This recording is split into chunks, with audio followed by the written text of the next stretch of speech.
Good morning, Father Swink. So this weekend we have the 25th Sunday of Ordinary Time, and it's really ordinary. We're back to school, everyone's back to work, vacation's over, blah, But I think one thing I'm gonna preach about this weekend is we have this man, this prudent steward, and he's given this job by this rich man. The rich man's God, the steward is really us, and he's been given work to do, and he finds out he's kind of doing dirty work. But this prudent man, the steward, decides to correct his work.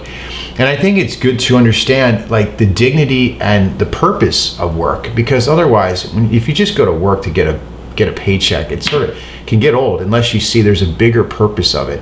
Have you ever thought about this, that work actually, if united to Jesus Christ and his cross, is redemptive and can make you holy? I remember learning this when I started as a stockbroker before I was in the seminary. I just really hated my work, and I dreaded going there on Monday mornings, and until a priest told me, he said, "Do you realize that work makes you holy?" I said, "Not really." Actually, it makes me less holy because I say things about it that I don't like, but I didn't realize it. But our theology, our Catholic theology, teaches us that work makes us holy. I looked up statistics. If you start working at the age of 21 or 22 and you retire at 65, which is rather young these days, you'll work about 91,250 hours. It's a lot of time. And I would say most of our life is at work, doing work. Now, a couple principles. One, work is not a punishment from God. In the book of Genesis, we were made to work. The problem is, after the fall of man, because of original sin, work now, we suffer with it. It's hard to do. We find it hard to concentrate. We find it hard to get out of bed in the morning. We find it hard to just get stuff done. And it hurts a little bit. And God says, because you sin, now work will be difficult. But work in itself we were made to work. If Adam and Eve never sinned, we'd be working right now. It just would be easy, all right? But we have to realize those difficulties and the sufferings that come from work, and doing work well actually makes us holy. St. Josemaria says, a 1 hour of study for a modern apostle is an hour of prayer, so it makes us holy.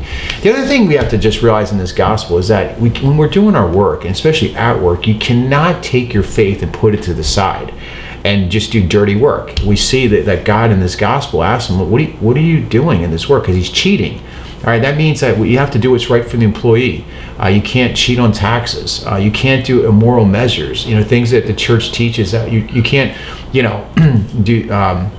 do like sort of anti-life initiatives at work, or other types of things. I mean, we have to do it according to a Catholic, and our faith has to be brought into the workplace, and also it's a place of evangelization. So, long story short, when we get up in the morning, if you do the morning offering, he says, "Offer my thoughts, words, deeds, and actions of today. I offer up my work to you, Lord.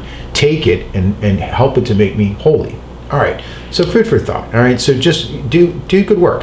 All right, we all struggle with it, but think about it. When someone does a good job, it makes the whole world better, and that's what God tells us. We're stewards of creation, and we're supposed to enhance what he's given us. All right. A commercial just for my Sacred Heart people. All right, we have our parish dinner coming up, the chicken dinner, the best chicken in Southern Maryland every year. It's a great event. However, we're looking for workers. I know it's the day of rest, and I know it's like maybe somebody like the last thing I want to do is fried chicken or run chicken out to cars or serve people. But it is a family dinner, and it is sort of getting you get the whole family together. I myself will, from 2 until 4:15, we'll be stuffing boxes and helping people run chicken to the drive-thru dinner after I eat my own chicken. And I would ask you if you can consider coming to volunteer and work a little bit, so this parish dinner could be a huge success. And it's also just hanging out for a day. There could be worse things to do than eat chicken and hang out together. So I ask you to consider, in the back of the church, your sign-ups. Please consider signing up and helping in this once-a-year initiative that helps the parish and helps us to get together for this. All right, God bless you. Get back to work.